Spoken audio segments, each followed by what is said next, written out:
오늘은 시편 127편 1절부터 5절까지의 말씀을 통해서 함께 은혜를 나누려고 합니다. 하나님이 세우신 가정,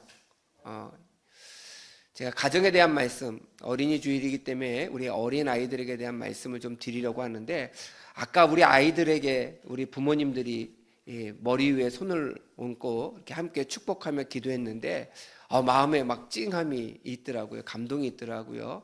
우리가 이런 것처럼 자녀들에게, 제가 좀 이따가도 설교 말씀 가운데 그런 말씀을 드리겠지만, 늘 축복할 수 있는 성도가 되시기를 부탁을 드립니다. 하나님이 세우신 가정이라고 하는 이 제목으로 시편 127편 1절부터 5절, 이 말씀은 우리 어린이 주일에 가장 많이 쓰는 성경 말씀이기도 합니다. 근데 이 말씀을 우리가 볼 때 설교를 하기 전에 전제가 하나 필요한데, 그건 뭐냐면 우리의 가정은 하나님이 세우셨다는 거예요. 이걸 인정해야 된다는 거예요. 우리 가정은 누가 세우셨다? 예. 어떤 남자와 여자가 둘이 사랑해서 세운 가정이 아니라, 이 가정은 하나님이 세우셨다라고 하는 전제를 우리가 먼저 믿어야 우리들의 가정을 대하는 방식이나 생각이나 말이나 그런 모든 것들이 달라질 수 있다라고 하는 겁니다. 우리의 가정은 하나님이 만드셨어요. 하나님께서 이 세상에 직접 만드신 것이 두 개가 있는데, 그 첫 번째가 가정이고요, 두 번째가 교회입니다. 이 두 가지는 하나님께서 직접 만드셨어요. 그리고 가장 먼저 만드신 게 뭐예요? 가정을 가장 먼저, 창세기의 말씀에 가장 먼저 만드신 것이 이 가정입니다. 우리 가정의 가장 높은 사람을 뭐라고 얘기하죠? 가장이라고 이야기합니다. 제가 국어 사전을 찾아보니까 가장이라고 하는 말은 한 가정을 이끄는 사람, 이런 뜻을 가지고 있대요. 한 가정을 이끄는 사람.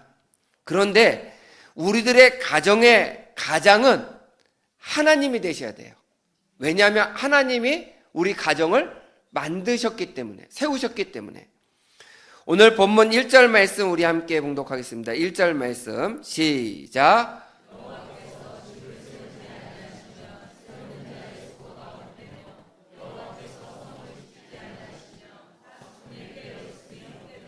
아멘. 여호와께서 집을 세우지 아니하시면, 여기서 집이라고 하는 건 가정을 의미해요. 여호와께서 가정을 온전히 세워주시면 어떠한 어려움이 있더라도 늘 견딜 수 있고, 어떤 어려움을 미리 방비할 수 있다라고 하는 의미로 이야기하고 있습니다. 그런데 그 가정의 가장이 하나님이 아니라 나라면, 내가 된다라고 하면, 그 가정은 잘 그 가정을 이끌고 싶어도 실수하고 넘어질 수 있다라고 하는 거예요. 얼마 전까지 아주 유행했던 드라마가 있습니다. 저도 그 드라마를 처음부터 끝까지 보지는 않았지만, 이게 중간중간에 하도 말씀을 많이 하셔서 중간중간에 제가 보았더니, 혹시 보신 분도 계시겠고 못 보신 분도 계시겠지만, 넷플릭스에서 방영한 폭삭 소가수다라고 하는 그 드라마가 있더라고요. 그 드라마의 남자 주인공이 누구죠? 그냥 바로 나오네요. 우리 아이들은 박보검이라고 얘기하고요, 우리 어르신들은 뭐예요? 양관식이라고 얘기하고요. 여러분들의 남편과 아버지가 양관식이었으면 좋겠죠. 여러분의 지금 남편이 양관식이에요. 아멘이 한 분도 없으세요? 어떻게? 이 양관식이라고 하는 이 인물은요, 아내에게는 절대적인 사랑을 보이고요, 자녀들에게는 모든 것을 다 퍼주는 희생적인 아버지의 모습을 보입니다. 그래서 요즘은 양관식과 비교되는 남편들이 참 많은 것 같아요. 그래서 당신은 양관식이 아니라 누구하고 똑같다고 얘기하면 확시 하고 똑같다고 얘기들을 많이 하더라고요. 그런데 이 양관식도 아내에 대해서는 절대적인 사랑을 보여주고, 자식들에게는 절대적인 희생을 보여준 이 양관식도 가정을 위해서 가게를 하나 계약했는데, 그 가게가 사기를 당한 거예요. 물론 결론적으로 그 가게가 잘 되긴 하지만 처음에 그 가게는요, 엉뚱한 곳에 부동산 업자들에 의해서 계약을 했는데 사기를 당한 그 계약인 거예요. 그 양관식이라고 하는 그 인물이 자기 가정을 망치기 위해서 계약을 했을까요? 아닙니다. 너무너무 사랑해서. 그래서 그곳에서 장사를 잘해서 가족들에게 경제적으로 어려움 없이 잘 지낼 수 있도록 하기 위해서 정말 심사숙고해서 그 가게를 계약했는데 그 가게가 거의 사기를 당한 가게 계약이 된 거예요. 우리가 이 드라마 속에 나와 있는 인물이지만 양관식이라고 하는 그 인물이 정말 이 세상에서 보기 어려운 그런 이상적인 인물임에도 불구하고 그가 판단하고 행동하고 그가 결정하는 그 결정도 실수할 수 있다. 그의 마음이 잘못된 게 아닙니다. 그가 올바른 가정을 이끌기 위해서 얼마나 애를 썼는지 모릅니다. 근데 사건 사고가 그 가정 안에서 계속 터지고 일어납니다. 그거를 사랑으로 희생함으로 그 가정을 계속 이끄는 내용의 이야기들인데 그 내용들을 보면서 저는 무엇을 깨닫느냐? 우리가 가정을 아무리 최선을 다해서 이끌어 가더라도 하나님께서 그 가정을 이끄시지 아니하면 소용이 없구나. 하나님께서 우리들의 가정을 이끄셔야 된다라고 하는 거예요. 하나님께서 우리 가정을 이끄실 때 그럼 우리는 가만히 있기만 하면 되냐? 그렇지 않습니다. 제가 지난주 금요일날 새벽기도 때 민수기 18장 말씀을 가지고 함께 말씀을 나눴어요. 이때 민수기 18장 내용은 하나님께서 이렇게 이야기하시는 거예요. 제사장을 세우고 그 제사장을 도울 수 있는 레위 지파 사람들을 만드셨다. 우리 민수기 18장 2절 말씀 우리 함께 봉독하겠습니다. 18장 2절 말씀 함께 시작.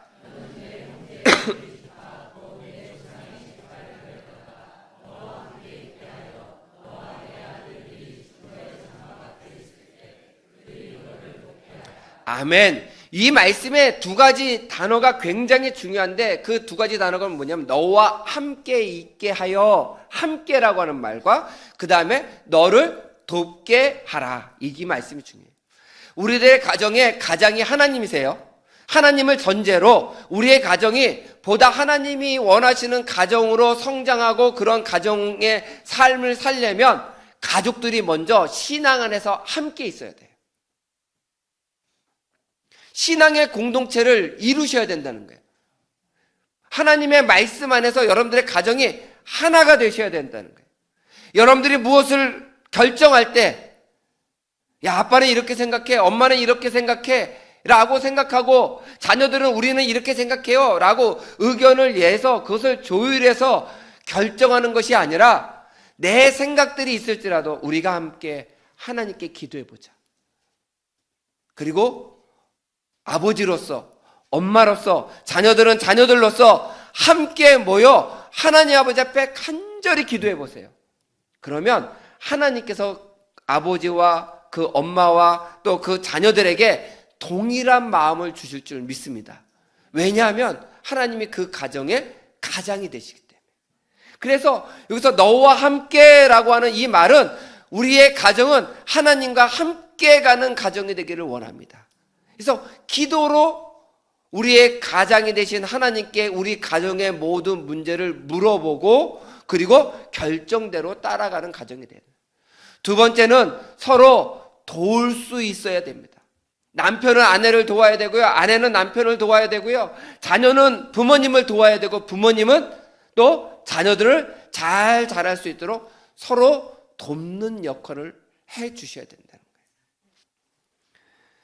우리 4절 말씀 우리 함께 봉독하겠습니다. 4절 말씀 민수기 18장 4절 말씀 시작.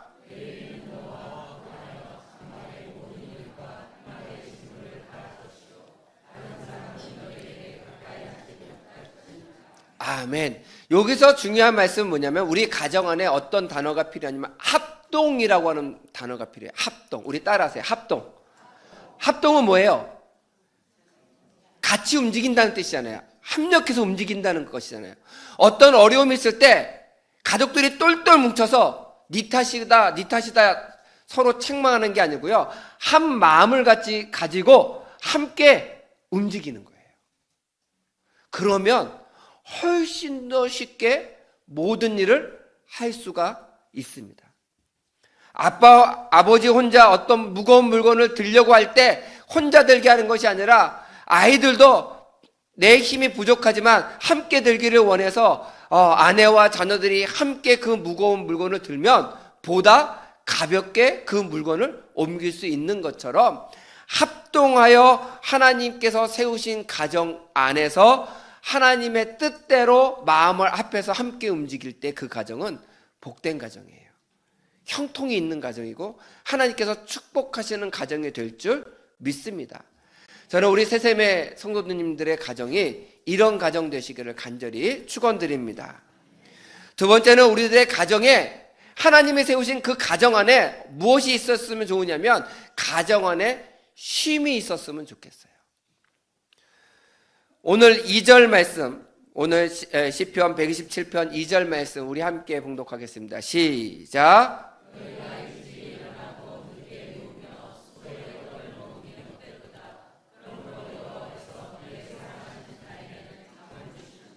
아멘.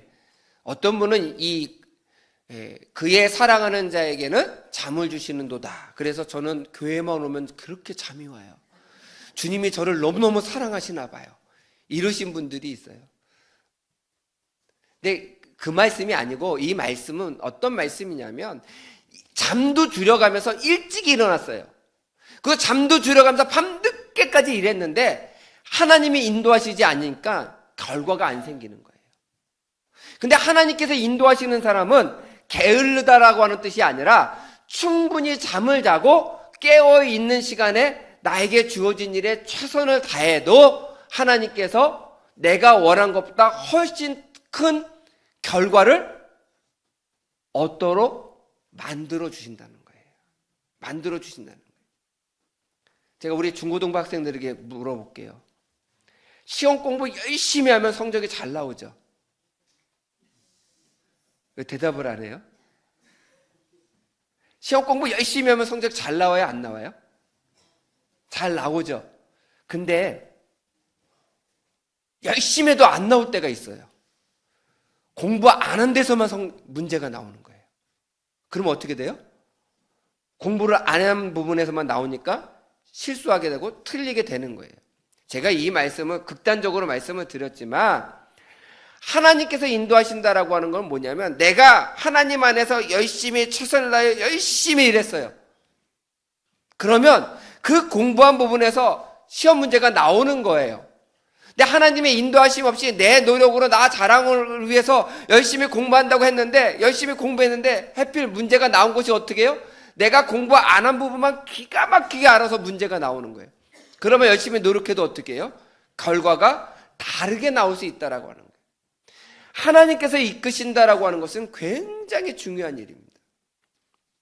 그런데 그 가정 안에, 하나님께서 이끄시는 그 가정 안에 어떤 부분이 있었냐면, 내가 노력하는 대로 성과가 나와야 되는데, 그 노력한 성과가 어떤 성과냐면 쉼을 얻는 성과예요. 평안을 누리는 성과예요. 여기 계신 부모님들 중에 내 자녀는 막 나가도 돼, 네 인생 네 거니까 네 마음대로 살아 라고 하시는 부모님들은 한 분도 안 계실 거예요. 우리 자녀들이 잘 되기를 바라실 거예요. 그러면요, 여러분들의 가정이 쉼을 얻을 수 있는 가정이 되시길 부탁을 드려요. 제가 왜 그런 말씀을 드리느냐, 제가 얼마 전에 신문을 보다 보니까, 인터넷으로 기사를 보다 보니까 5월 1일에서 그런지 가정의 달 특집이 실렸더라고요. 요즘 아이들이 청소년 쉼터에 자기가 자원해서 들어가는 아이들이 많이 생겼대요. 그런데 서울은 나오질 않고 경기도가 나왔는데, 통계적으로 경기도에 청소년 쉼터, 그러니까 청소년 쉼터라고 하는 게 어떤 곳이냐면, 그 가정에서 살 수가 없이 도망쳐 나온 아이들이 가서 당분간 한 달이든 두 달이든 시간을 정해놓고 살 수 있는 곳이 쉼터거든요. 그 쉼터가 모자른다는 거예요. 그 얘기는 뭐예요? 가정에서 도망쳐 나와서 쉼터를 가는 아이들이 엄청 많다는 얘기예요.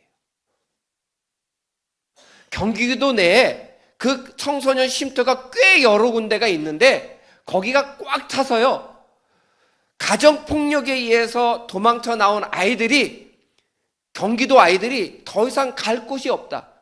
그래서 청소년 쉼터를 늘려야 된다라고 하는 기사가 실렸더라고요. 제가 그 기사를 보고 참 마음이 아프더라고요. 저는 기사가 이렇게 실렸으면 좋겠어요. 쉼터를 찾는 아이들이 없어서 없어지는 추세다. 얼마나 행복하겠습니까? 그 이야기는 뭐예요? 여러분들의 가정이 은혜가 넘치고 사랑이 넘치는 가정인 거예요. 아이들이 왜 가정에서 쉼을 얻지 못하고 도망가서 청소년 쉼터 같은 곳을 가느냐? 가장 첫 번째가 부모님들이 싸워서예요. 부모님들이 싸워서. 두 번째는요, 가정폭력이 일어나기 때문에. 부모가 일방적으로 자녀를 심하게 구타하는 일들이 일어나기 때문에 가정 안에서 사랑을 느끼지 못하고 뭘 느껴요? 폭력을 느끼는 거예요. 그러니까 도망가고 싶은 거예요. 아이들이 집에만 오면요, 잠을 잘 잤으면 좋겠어요. 편안해서. 여러분들의 각 가정이 자녀들이 학교에서 집으로 딱 돌아올 때 기대감을 가지고 돌아오는 가정이 되기를 간절히 축원드립니다. 아이들이 딱 집에 왔는데 집안이 따뜻한 것 같고 좋은 것 같고 편안한 것 같고 이 가정 안에서는 나를 인정해주고 나를 품어주고 내가 조금 부족한 것 같더라도 우리 부모님이 나를 최고로 인정해주는 가정이 될 때 그 가정 안에 쉼이 있는 거예요.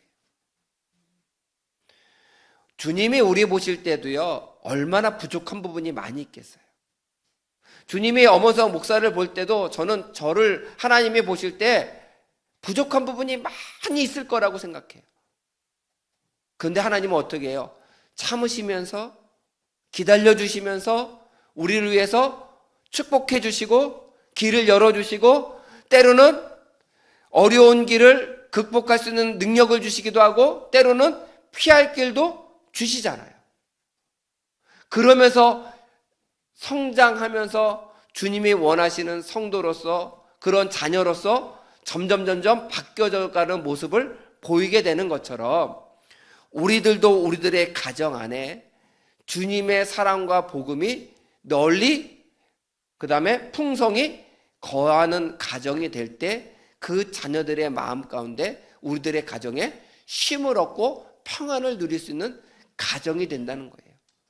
그러기 위해서는 우리들의 가정 안에 무엇이 있어야 되냐? 하나님의 말씀이 우리 가정 안에 있어야 된다는 거예요. 조금 엉뚱한 말씀일 수 있을지 모르지만 마가복음 5장 18절부터 19절 말씀 우리 함께 봉독하겠습니다. 시작.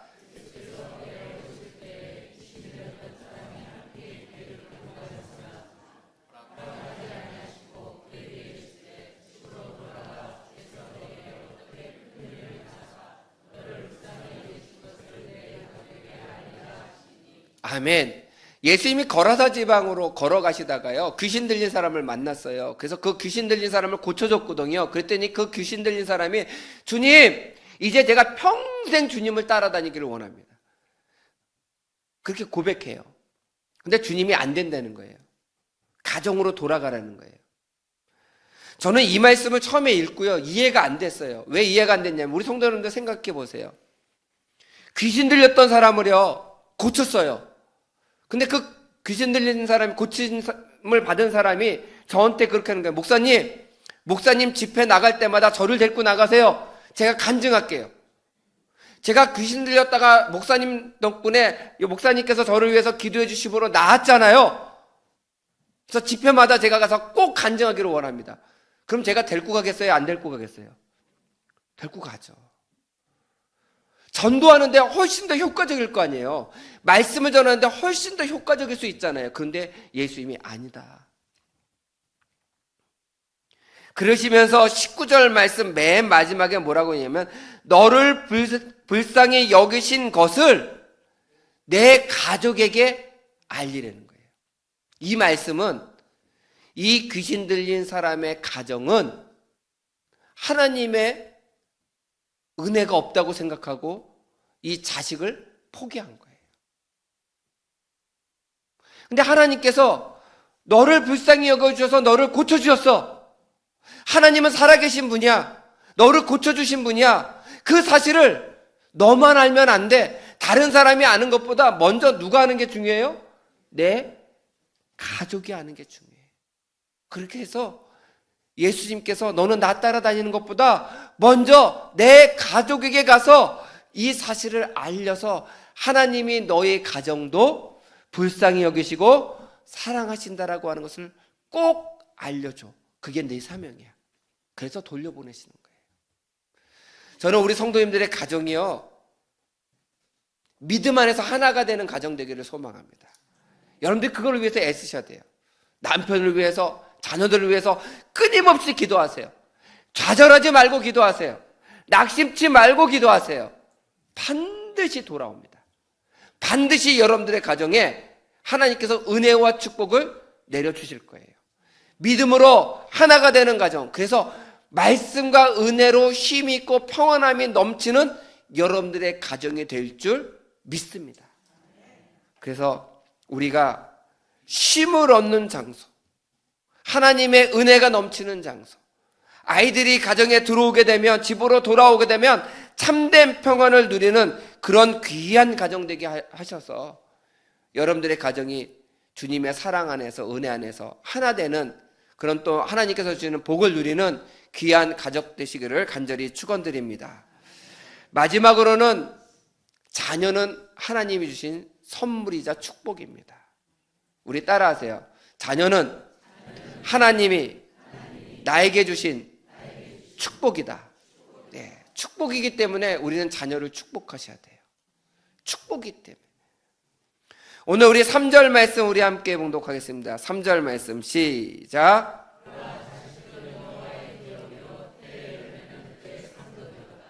아멘. 여기서 보라, 자식들은 여호와의 기업이요 라고 하는 이 기업이라고 하는 단어를 요즘 말로 표현하면 선물이다 라고 하는 뜻이에요. 선물. 자녀는 하나님께서 우리들에게 주시는 선물이에요. 그럼 그 선물을요, 잘 써야죠. 그래야, 잘 써야 선물을 나에게 준 사람의 마음이 기쁜 거예요. 기쁜 거예요. 하나님께서 자녀를 나에게 선물로 주셨고 축복으로 주셨는데, 그 자녀와 그 선물로 주신 자녀를 우리가 잘 키울 필요가 있어요. 그리고 우리가 자랑하셔야 됩니다. 우리들의 자녀를 신앙 안에서.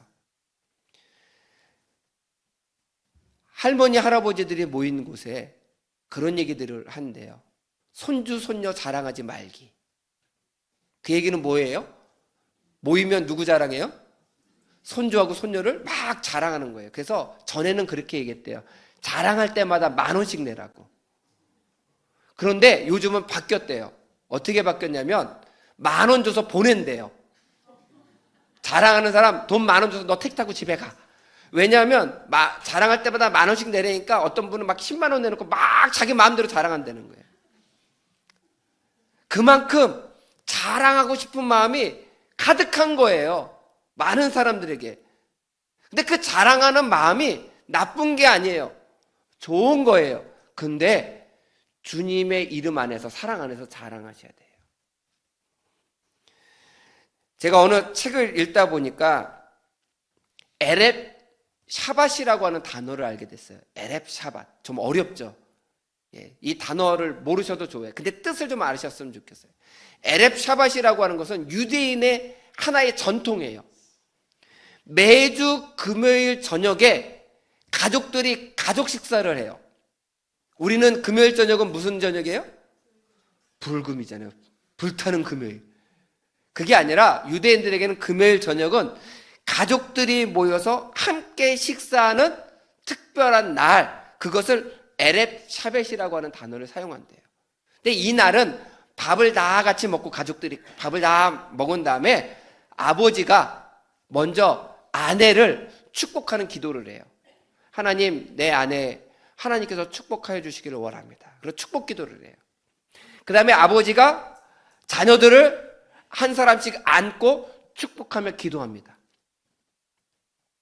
그 축복하며 기도할 때 그냥 잘 되게 해달라고 기도하는 게 아니라 하나님께서 이 아이를 세상에 보내주셨는데 참다운 하나님의 사명을 깨닫게 하시고 그 사명을 이루도록 열심히 노력하게 하시고 그리고 능력도 주시고 재능도 허락하여 주셔서 그 하나님의 사명을 잘 이루는 아이가 되게 해주세요. 그러고 나면 그 엄마가 또 자녀들을 위해서, 남편을 위해서 축복하고 또 자녀들을 위해서 축복하는 기도를 해준다는 거예요. 매주 금요일마다. 저는 이런 축복의 전통이 우리 시샘교회도 있었으면 좋겠어요. 왜 아멘을 안 하세요? 여러분들의 손주 손녀들도요, 꼭 안고 축복기도 해주세요. 일주일에 한 번 정도는. 그랬더니 그 책에 보니까 이렇게 나와 있더라고요. 유대교의 그런 에렙 사밧이라고 하는 전통에서 축복 기도를 받은 아이들이 꿈을 꾸는데 뭐라고 꿈을 꾸냐면 나는 은행장이 될 거야 라고 꿈꾸지 않고요, 나는 하나님의 뜻을 이루는 은행을 만들 거야 라고 꿈꾼대요. 은행을 만들 거야. 꿈이 얼마나 커요? 근데 기독교 학생들은, 축복을 받지 못하는 기독교 학생들은 꿈이 뭐냐고 물어보면 나는 좋은 은행에 입사할 거야 라고 한다는 거예요. 꿈의 크기가 완전히 달라진다는 거예요. 여러분들이 자녀들에게 정말 주님의 사랑으로 축복하며 기도하잖아요. 그럼 꿈이 커지는 거예요. 하나님께서 그의 꿈을 크게 만드시고 사명을 깨닫게 하시고 그의 영역을 확장시켜 주시는 거예요. 그래서 축복하며 기도하는 게 필요합니다. 그 아이들에게 정말 주님의 사랑으로 축복해 보세요. 그러면 그 아이들은요, 축복받은 대로 자라게 되는 거예요. 제가 그 책을 계속 읽으면서 은혜 받았던 부분이 뭐냐면, 축복이라고 하는 단어 안에는 형통이라고 하는 말도 포함되어 있다. 그 아이가 어떤 길을 가고 있는데 가는 길마다 희한하게 잘 되는 것은 하나님의 축복이 임하기 때문이다. 이렇게 표현하고 있어요. 여러분들의 자녀가요, 잘 되잖아요. 하는 일마다 다 잘 되잖아요. 그러면 세상 사람들은 뭐라고 하시는 줄 아세요? 저러다가 무슨 일 생기면 안 되는데 걱정한대요. 근데 축복하며 기도하는 성도들은 어떤 마음을 가질까요? 하나님이 인도하고 계신구나, 이렇게 깨닫게 되는 거예요. 저는 우리 세샘의 성도님들이 하나님께서 여러분들에게 주신 그 선물인 그 자녀를 늘 축복하면서 이 자녀들을 잘 키워나갈 때 여러분들의 자녀들이 하나님의 온전하신 큰 뜻을 이루는 귀한 자녀가 되기를 간절히 소망합니다. 오늘 우리 아동바이들 축복했고 우리 중고동바이들 이렇게 옆에서 같이 예배 드리고 있는데 이 아이들을 위해서 늘 축복해 주시길 바라요. 저는 감사한 거는요, 우리 세샘교회 중보기도팀이 열심히 기도하고 있습니다. 화요일 날은 전체 모임하고요, 또 목요일, 금요일, 토요일 날은요 요일팀이 모여서 기도합니다. 그 중에 한 요일은요 우리 학생들을 위해서만 기도해요. 아이들을 이름을 한 사람 한 사람 불러가면서 기도합니다. 이런 기도를 받고 자란 아이들이요, 절대 잘못되는 아이 한 명도 없습니다. 저는 우리 세샘에 속해 있는 아이들이 정말 이 세계에 정말 빛과 소금이 되고 이 세계에 좋은 영향력을 끼치는 아이로 자랄 줄 믿습니다. 그러기 위해서 우리 부모님들이 이 아이들을 위하여 축복하며 기도하는 우리 성도님들이 되시기를 간절히 축원드립니다. 그리하여 여러분들의 가정이 하나님이 세우신 가정으로, 하나님이 이끄시는 가정이 되시기를 주님의 이름으로 간절히 축원드립니다.